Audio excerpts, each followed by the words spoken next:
At the end of the college football season, there's a kind of a merry-go-round of coaches leaving and coaching vacancies being filled, and there's always a discussion about academic standards for athletes. So Wisconsin-I is the UW-Madison Athletic Department. We're talking to Doug Tiedt. He's a UW-Madison Associate Athletic Director for Student Services about some of the academic issues with athletes. Doug, thanks for talking to Wisconsin-I. Thank you for having me. You've been working with athletes for how long, sir? Since 1997.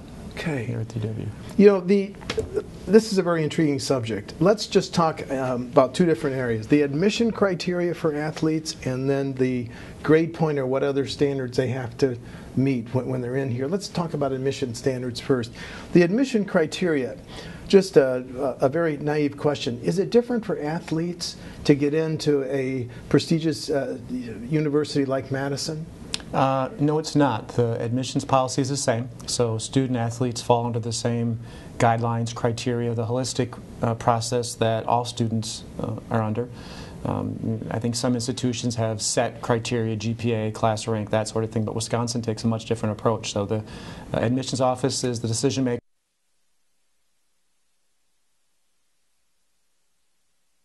upon a variety of factors: leadership, extracurricular activities, talents, and certainly scholarship or scholarly ability. And I think they admit students who they feel will have a great opportunity to, and certainly to graduate. I know recruiting is a huge part of the business for all colleges and universities. So when somebody goes out from the UW-Madison and finds a potential athlete that they may want to come here, do they check their academic standards with the admissions agency prior to that? Yeah, so we have a, within the Office of Academic Services, which I'm sure we'll speak a bit more here, the coaches have a pretty good sense about what the profile looks like for admission, but they certainly will contact us. All of the students come on recruiting visits, so one of the requirements for coming on a recruiting visit is you have to actually have a transcript on file. Oh, you do? So that then in itself, I mean, it would bring certainly attention to a student who doesn't have certain standards that we think would minimally would meet. One of the challenges that coaches face, especially in some of the sports like volleyball, softball, they're recruiting students freshman, sophomore year of high school, sometimes 8th grade even. And so obviously a freshman or sophomore student can go a really good direction or a bad direction. So those coaches really have a challenge in their hands at times when they're trying to recruit a student, just not knowing what their academic potential is. But for the most part, coaches recruit really good students, and it works out well in the end. So a junior undergrad in UW-Madison in English has to have the same admission standards as starting junior on the UW football team, right? An undergrad, so someone who's in college right now. Yeah, the same. Once you're in the institution, the standards are exactly the same. There are NCAA standards for being eligible, which are outside the institution. So student athletes have the same, if they're on probation or if they honor rolls, things like that. That's all the same, whether you're a student athlete or a student. Now, student athletes will also, the Big Ten will honor you for having a 3.0 GPA and being a great athlete, academic All Big Ten, which we had 58 academic All Big Tens this last fall. 58 out of how many student well, athletes? It's a fall season, so I don't know how many sports. I mean, it's not like we 800 student athletes normally, but not all 800 were participating this fall. So okay, depending on the season. On the season, exactly. So there's a fall, winter, and a spring awards for the Big Ten. But regarding the academic standards, then students have to maintain a 2.0 GPA once you are in school in your beginning of your junior year. It's kind of a gradually increases, so they allow for some goof ups your first year, of course. But for the most part, our student athletes here don't face NCAA ineligibility issues.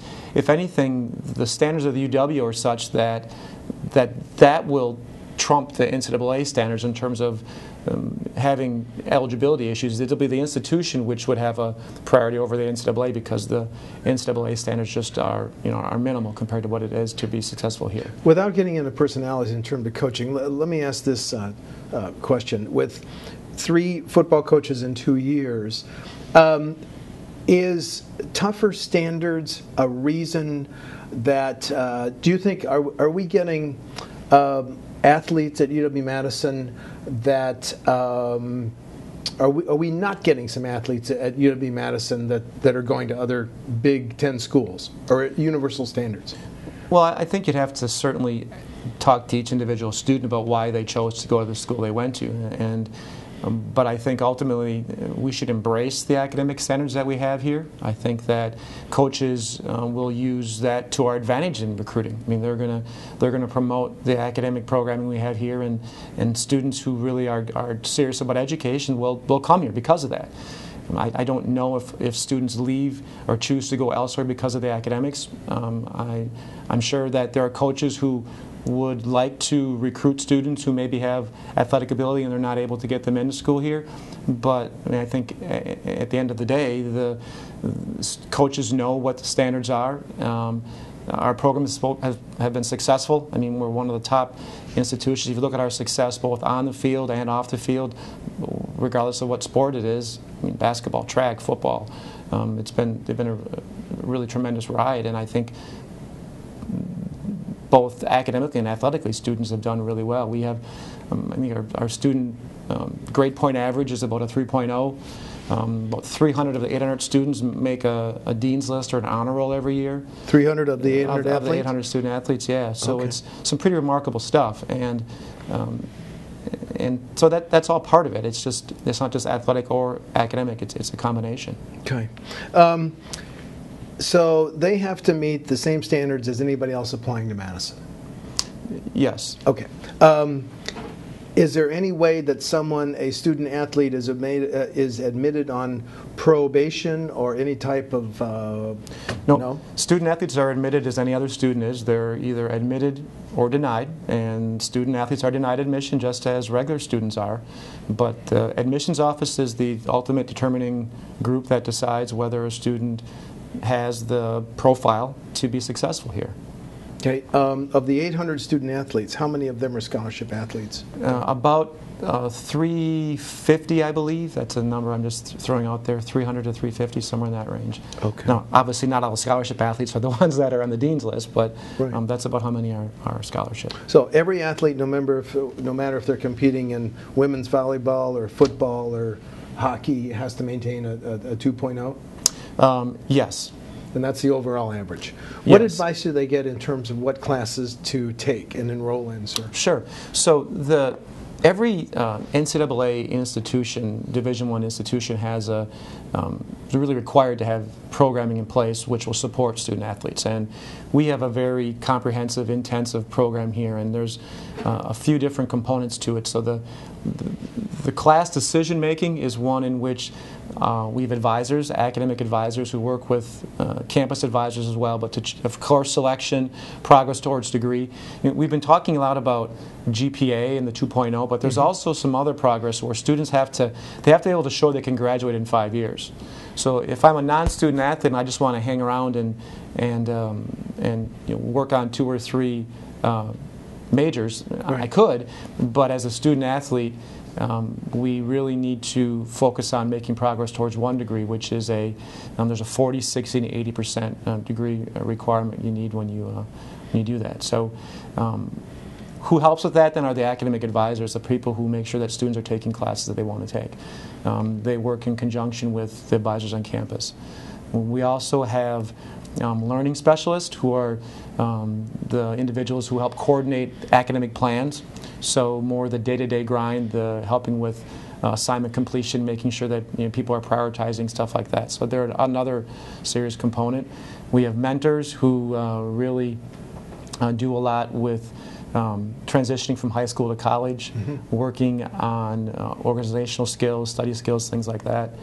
And there's a whole other developmental part of our office, which is student development, which really focuses on career development, employer relations, leadership, things like that. So again, as you can tell, it's a very, very broad department in terms of the support that's provided for academics within athletics for student athletes. You said something I find very intriguing.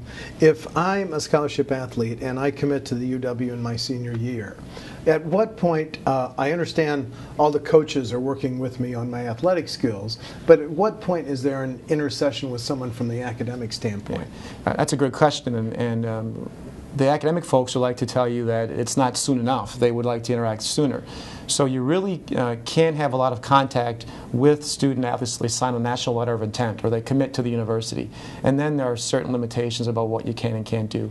What's really been helpful recently is over the past 5 or 6 years now, the NCAA has loosened up some of its restrictions, I guess, and allowed us to have contact with students in the summer. So many of our student athletes will come in the summer prior to the fall enrollment, enroll in 6 credits of summer school, and at that time we can really help students in terms of helping them transition with the high school to college environment, not just coming in on August 30th and being dumped into a classroom and saying now survive. So that's been really helpful, and we do a lot of transitioning and some programming in the summer prior to the fall enrollment, which is really helpful. And then there's assessments and there's evaluations that happen in the summer then as well for a variety of our sports. It seems to me, as a follower of Madison athletics, do we get very many students who come in and say, I'm going to, one and done is Bo's term. I know Bo doesn't like that one and done type. Do we have fewer athletes who play maybe 1 or 2 seasons and then try to go pro than other Division I colleges, sir?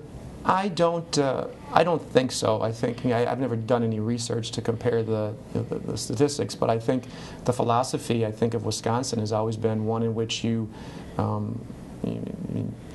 the walk-on stuff, where students walk on earned scholarships, they really work their way to be to developing. And I think basketball has been that way. You can kind of just look historically about the number of basketball players, both men and women, I guess, they mostly stay here for the duration of their career. And football is similar. I mean, there are certainly students, Melvin Gordon, of course, now, who has the opportunity to pursue professional opportunities, and he's going pro as a junior, right? After junior year? Well, it's after he's got 1 year of eligibility left because he didn't play his first year. He was redshirted. Redshirted, okay. So, yeah, in that regard, it's true. But I certainly would support Melvin in what he's doing, given that this is an opportunity for him to, provide for his family and for a career, and he'll come back when he's done with his professional athletic stuff and finish up from an academic standpoint. UW-Madison doesn't seem to get as many transfers from the junior colleges as others. Why? Because it's a difficult school, bottom line. Junior college transfers coming into Wisconsin, it's just a very difficult fit. Many times the courses that junior college students have taken don't necessarily transfer indirectly. It's one thing to be from a 4-year school to a 4-year school, but from a junior college, it's difficult at times. Many times that it works out fine, but it's just, we talked about the progress before, the 40, 60, 80, so percent of your degree. So coming in with 60% of your degree intact is difficult sometimes, and sometimes students want to pursue a certain major, and those majors have had to have a lot of coursework done prior to the beginning of your junior year, which is when most students would come in as a junior college transfer. So it does work sometimes, but just not like probably many institutions which might have more general studies or more majors which are more broad. We're very specific, and it just doesn't work very well. It also seems that it's rare for some graduate students, with the exception of Russell Wilson, right, who had got his degree from South Carolina. South Carolina. He came and he played as a graduate student. We don't get very many graduate students, right? Not transferring in, no. He took advantage of a rule which states that you can finish, if you finish your degree and you still have years of eligibility left, you can actually go to another institution and play your final year. Okay. That's what Russell did. He finished his degree in from South Carolina, came up here and then competed. We do have many students in graduate school, cases where students will have redshirted their first year, have gone through their undergraduate curriculum and have completed, and then their 5th year, while they're still competing, they're actually in graduate school. So that's a benefit of that has been that coming in the summer prior to your fall enrollment, I mean, you're getting 6 credits that summer prior to you ever being on campus, and then if you take summer school for 3 or 4 years, you've got your degree completed and you're actually able to go to grad school, which is a tremendous opportunity. Are the standard difference between Division 1, 2, and 3? Do they vary widely? They do, but I'm not knowledgeable enough about the Division 2 and 3 standards to to comment on them. But there are some differences. The biggest part is that scholarship dollars, which are available at the Division I level, certain sports you have to offer so many sports to be a Division I institution compared to Division II. In Division III, there are no scholarship dollars available. Okay, if I'm a scholarship athlete at UW-Madison, and it's in season for my sport, or maybe whether it's in or out of season, what's a typical day in terms of academic? I have to go to class, and then do I have to meet with a mentor or someone? Just walk me through a typical day. Yeah, I think in season and out of season doesn't change much from an academic standpoint. There are certain time requirements athletically which put more pressure on individuals when they're in season. Obviously, competing is another stressor and another demand. But it's all individually based. So some coaches may want their students to enroll or participate in a study table and organize study sessions. Some coaches... What's a study table? Sure. So a study table is basically your study hall where people are required to put in so many hours to study quietly. We have tutors that come to those sessions, and the facility we have the Student Athlete Performance Center. One of the areas is our Fetzer Academic Center, so that's an area where there are many study rooms, 30-some study rooms where students can meet with tutors individually. So that's part of it. I mentioned before our learning specialists, the people who work really one-on-one, day-to-day work. Those individuals will meet with our students as they need to.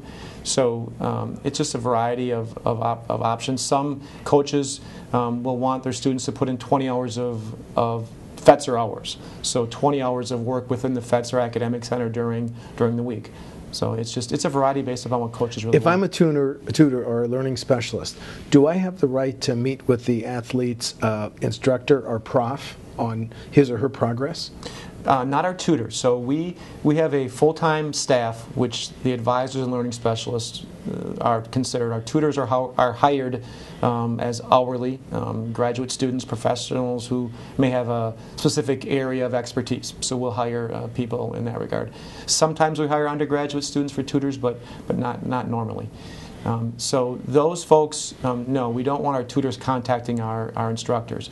Our advisors and our learning specialists, they do contact instructors. I think that relationship and that understanding about how, what the demands are in both areas and what expectations are something that's really valuable. And it especially comes in handy when, maybe someone was injured or we have a crisis we need to deal with. So it's about relationships and having a positive working relationship with campus, and we do that. Our coaches are not allowed to contact professors or academic folks on campus as well. We want to keep that clean. Not that they wouldn't ever do anything wrong, just that I think it's really important that we keep a distinct line between athletics and academics, and that's why our academic staff is the ones that well, then how do you monitor, number one, whether a student athlete is attending class, and number two, whether she or he is keeping up with the assignments in that class? So the attendance monitoring is a couple different varieties of ways we do it. We send out progress reports 2 to 3 times a semester, soliciting feedback from professors, and one of the radio buttons you can click on is whether or not students attending regularly. Mm-hmm. We get grade reports, again, at other times of the year as well, especially first-year students, we get grade reports on them as well. But another way we monitor attendance for the students that we're concerned about is we have students monitored by attendance checkers, if you will. So people actually will go to the class, make sure. So they're fellow students, or fellow students, or again people who may be available during a certain time of the day, but we'll go and monitor class attendance. Now it seems maybe very elementary, very rudimentary, but for our first-year students, we want to make sure they know what success means, what it looks like, and we feel as a department we have an obligation to the students, and we hope they have an obligation to us that we. That they perform and do what they have to do. It's just, I mean, it's for the same reason that some professors have attendance that they require. Yeah. There's a reason for that. They want the students to get the information that they need, and we're trying to encourage this. And the student athletes know which of their fellow students are keeping track of their attendance? Yep. Yeah, we don't. Do the athletes resent that, sir? I'm sure some are less than happy with it, but we're not trying to trick anybody into thinking that, oh, well, now we caught you. That's not what it's about. It's about having them know that the requirement is that you attend class. That's an expectation. And just like, I guess, practice at it before a game. And we got to practice to perform. And going to class is practicing, you learning the materials. So, I'm sure some students wish that they didn't have people checking their attendance, but those are probably the students who are likely to not want to go to class. What are the most common majors for our student athletes? Oh, it's a variety of majors, and it's really one of the things that we really look at is to make sure we don't have clustering. The clustering is a concern nationwide with students, making sure that you don't have a certain group of students that are a large number of students in one major. While the institution, the Board of Regents, I guess, certifies the majors are legitimate, we still are concerned about that. So we have over 100 different majors that our student athletes major in. You will see some, I'll use the word, I don't want to use the word clustering, but hockey, for instance, may have this desire. They're all econ majors. I think as word travels amongst the team. But if you look across sports, there's not one specific major that's more prevalent than others. And we'll have more kinesiology majors in campus than campus would, because it's Phi Ed and it's working with the body and kinetics, and so we have that as a higher probably percentage of what campus does. Communication arts related majors, a lot of our people want to be involved with communication related fields, so that's higher. There are different areas amongst different sports. Well, is there any, if I'm a scholarship athlete at a major institution like this, is there an average of how many hours a week I would spend either in practice or in games? Is there a universal average, or is that over a lot? Because you had travel time in there. I mean, our basketball team is playing where today? They're playing Berkeley. Yeah. So there's a 20-hour maximum of hours you can put into your sport. And is that an NCAA rule? Yes, NCAA rule. So that's the maximum, and then there are out of season different requirements. It drops down to 8 hours during certain time frames.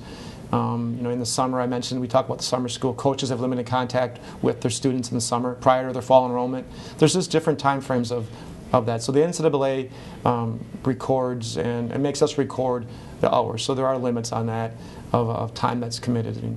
Travel isn't part of that, but time and practice. Is there an overall graduation rate within 5 years for our 800 student athletes, sir? Yeah, so there's a couple different ways of, I think, measuring success, and graduation rate is certainly one of them. So our overall student athletes graduate at 71%. That's what the... Is that within the 5-year period? Well, it's 6 years. The NCAA uses a 6-year period. So the students who entered back in 2007-08 and graduated in, I guess, 13-14, that would be the year to calculate the data. So that's 71%. Now, the students on campus are about 83%, which is, we're not there. But one of the goals that we have in the Office of Academic Services is to graduate students at a rate that's similar to campus. So that's a goal we need to continue to work on. Okay. One of the factors that really plays I think that plays a role within graduation rates is the opportunity for some students to transfer and the opportunity to pursue professional opportunities. So, we mentioned before that Melvin Gordon pursuing professional opportunities. I mean, I consider Melvin to be a success. He's been here for 4 years. He's a great student. He's going to leave here in good academic shape. But if he has a professional career which is beneficial and fruitful for him, he'll be a knock against us in a graduation rate because he didn't graduate in 6 years. If a student were to transfer to pursue some opportunities because they have a chance to play, or maybe they can't play here because of maybe it's a really good team and they don't have the chance, then transferring away from here will be a knock against us. Okay. So those are things that really impact the graduation rate significantly here. A graduation success rate kind of throws those things out I just mentioned. Transferring out, you don't count. Transferring in, you do count. And then if you leave professionally and you leave in good academic standing, you're not counted. In that regard, is a better measure, and that's we graduate at 84% rate there, which is a much better rate. Now, you can't compare that to campus because there isn't a success rate on campus, but that's a rate that we're pleased with. Do the graduation rates vary by sport? Are three major revenue, football, basketball, hockey, are they higher than women's volleyball, for example? No, I think sports do fluctuate. Certain sports will attract stronger students. Which sport has the highest graduation rate? Oh, I don't know. I can check here. Looks like men's tennis has done well. Women's soccer's done well. Women's tennis has done well. I mean, you've got the cross-country teams have done well. Rowing teams have done remarkably well. I'm just curious, what's football, since we're looking at a bowl game? Football the graduation success rate is 69%. Okay, that's within 6 years? 6 years again. These are all 6-year rates. Yeah. And then basketball? Men's basketball is not so great right now. That's at a graduation success rate of 40%. 40%. Yeah. And that's over what window? So from the students who entered in 2007, and it's a 4-year average, so a 4-year average. So those who entered in 07, 08, 05, 06, 05, 04, and I guess 03, 04, if I'm doing the math right there. Okay. So those 4 years are averaged together, and the N is so small with with basketball especially that you lose 1 or 2 students to make a decision. That affects that tremendously. And then hockey, where we're looking at the big three. Yeah, men's hockey is 65%. That's their graduation success rate. Okay. And hockey faces challenges too, because really significant challenges, given that if you're a hockey student athlete and your season ends March or April, you've signed a contract already, so you get pulled away to go play in the professional ranks, and sometimes you're able to come back to school, sometimes you're not. And so therefore, if you don't leave here eligible, if you were enrolled in classes you didn't finish them because of professional pursuits, that's a serious, it's a serious knock against the results or the statistics as well. Okay. Thanks for your time. We're almost out of time, so I just have a few more questions. The recent changes by the NCAA give the 5 power conferences, of which the Big Ten is certainly one, yes, more discretion. Does it give the schools in the Big Ten, like Wisconsin, more discretion in terms of the academic standards, or does it deal with academic standards? It does not. Not at this time. It does not. But it does deal with giving students potentially more more financial stipends. That's correct. I'm not sure the word stipend is a word I would use, but right now, that's a possibility, but right now where the focus really is, and it'll be, I think in January, there'll be some serious conversations and discussions about the legislation moving forward about cost of attendance. Yes. So putting more money in students' pockets in some capacity in terms of, monies in addition to tuition fees, books, room and board. We all have additional costs, and getting monies in students' hands that truly reflect what the cost of attendance looks like, travel, phones, other things like that, incidental. So there will be legislation passed that will, I'm pretty confident that will address that. That's one that's really important. There's a question that I forgot and I want to come back to.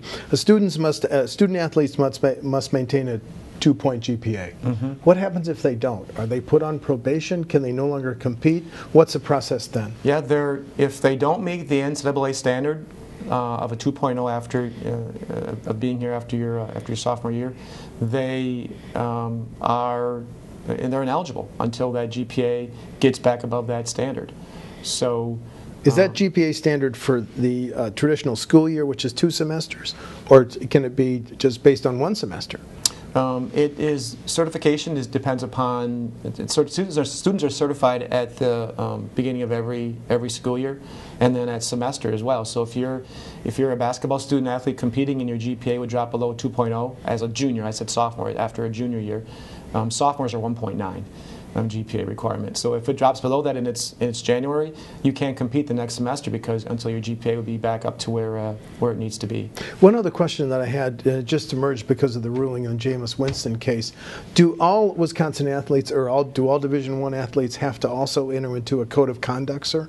I believe each institution has their own code of conduct. We have a code of conduct for our student athletes, and they.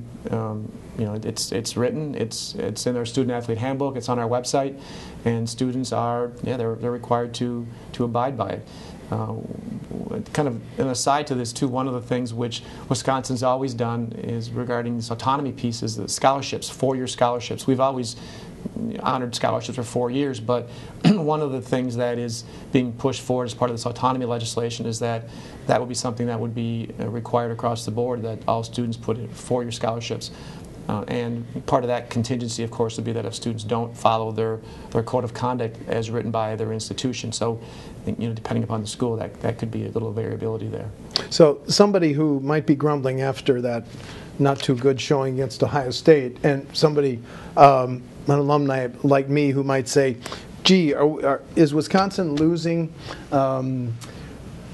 athletes because of our academic standards? What's your answer to perhaps disgruntled alumni? Well, my answer is that, again, we need to embrace it. We need to be proud of our academic standards.